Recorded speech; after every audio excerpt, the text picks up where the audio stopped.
Hobbes, lock এবং Russo সামাজিক চুক্তি মতবাদের তুলনামূলক বিশ্লেষণ। সামাজিক চুক্তি মতবাদ রাজনৈতিক দর্শনের একটি গুরুত্বপূর্ণ ধারণা। এই মতবাদ অনুযায়ী মানুষ স্বেচ্ছায় একটি চুক্তির মাধ্যমে সরকার গঠন করে। হবস, লক এবং রুশো এই মতবাদের অন্যতম প্রবক্তা। যদিও তাদের সবার মূল ধারণা একই, তবে তাদের মধ্যে কিছু মৌলিক পার্থক্য রয়েছে। টমাস হবস, প্রাকৃতিক অবস্থা এবং সর্বশক্তিমান রাষ্ট্র।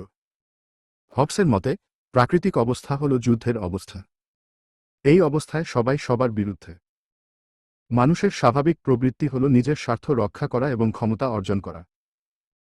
এই অবস্থা থেকে মুক্তি পেতে মানুষ সামাজিক চুক্তি করে। এই চুক্তির মাধ্যমে তারা সকল ক্ষমতা একজন সর্বশক্তিমান রাজাকে দিয়ে দেয়। এই রাজার কাজ হল শান্তি বজায় রাখা এবং মানুষের জীবন ও সম্পত্তি রক্ষা করা। তারা চিহ্ন মূল ধারণা তারা চিহ্ন।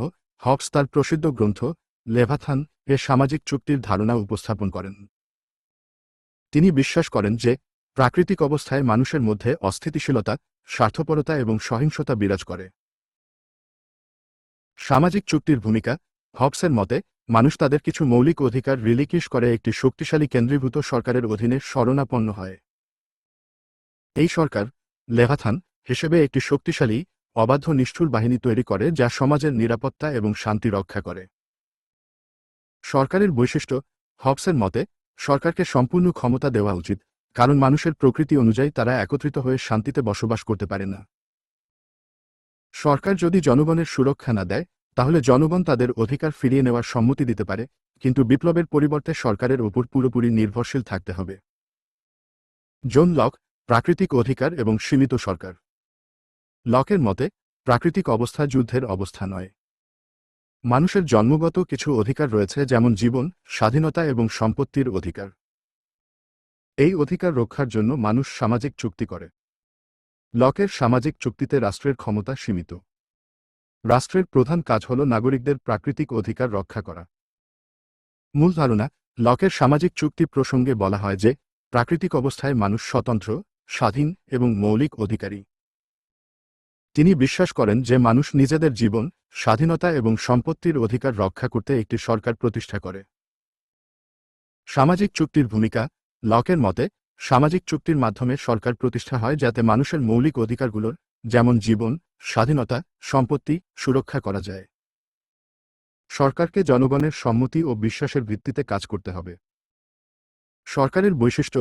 লক বলেন যে যদি সরকার জনগণের মৌলিক অধিকার রক্ষা করতে ব্যর্থ হয়, তাহলে জনগণের অধিকার আছে সরকারকে পরিবর্তন করতে বা উৎখাত করতে।